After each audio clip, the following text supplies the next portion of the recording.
mylimo aprauda, ar peršti meilę. Peršti, kai lieka išduota, ar verkia meilė. Verkia, kai bando ją paversti pačia visų menkiausia pasaulį valiuta.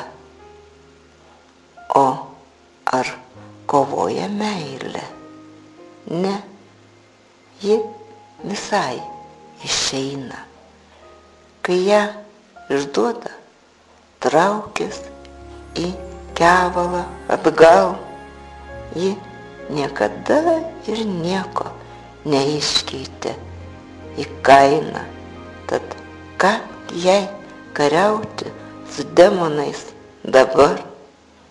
Ar skauda